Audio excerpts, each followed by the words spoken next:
usual, making tea for suhoor and paratha for 21 days Ramadan fasting, and today is Wednesday and today is March 11.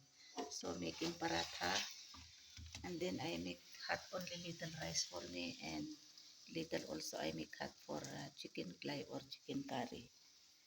So this one last night fresh buffalo milk, and this one somebody give before last night. This is cow's milk. So I use this cow's milk here. I put 1 cup. So only paratha for tea for them, and for me is rice. No pakoras, because yesterday I did not make pakoras and we have too much headache yesterday.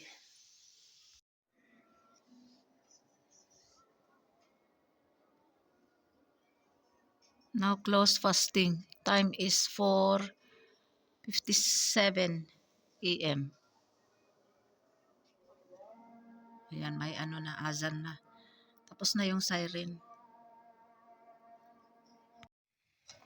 Luto tayo ng sago. Ganito ang sago nila dito sa Pakistan. Sagodana tawag nila dito. Ihalo ko ito sa fresh fruits like bananas, guavas, apples, sweet melon, oranges. So ihalo ko ito. Ayan.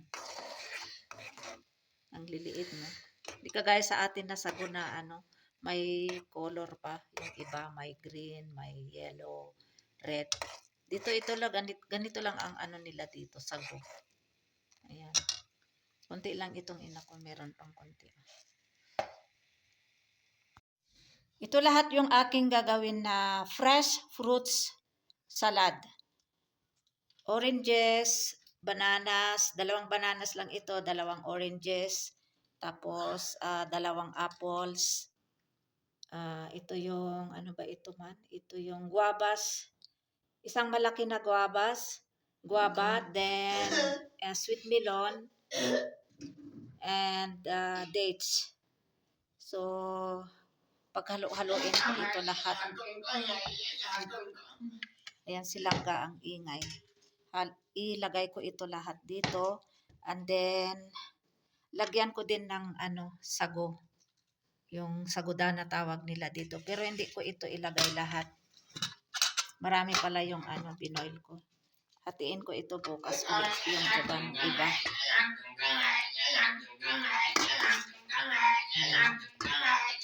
Marami na ito. Ayan.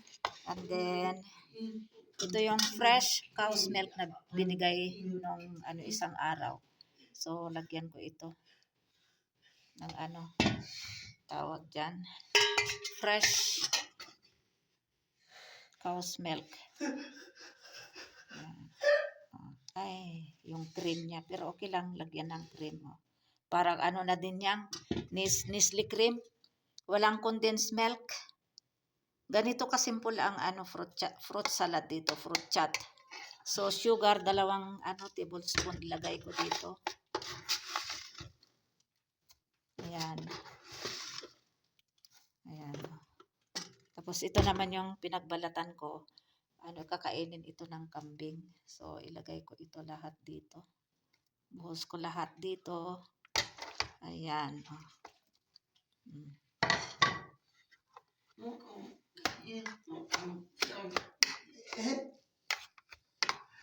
Dagdagan ko pa ng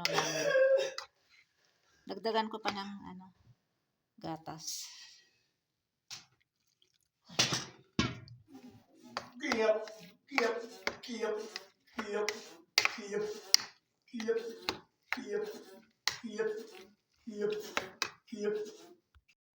No need to cook for today because I have still rice. And also this chicken clay or chicken curry. And this one is ready to fry. This is potatoes pakoras. And also this already ready, our fruit chat, fresh fruits salad. And then I will make only chapatis and sharbat or juice for open fasting for iftari. So Alhamdulillah for our foods for today, 21 days Ramadan fasting. Supposed to be I will cook this lady finger, but no need because it's still too much. So tomorrow I will cook this lady finger.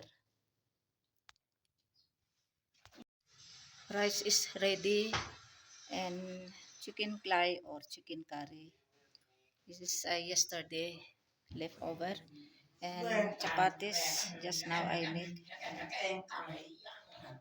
And we have this spring onions, organic, and sharbut or juice with chia seeds, fruit chat, pakoras, yan, and dates for 21 days Ramadan fasting.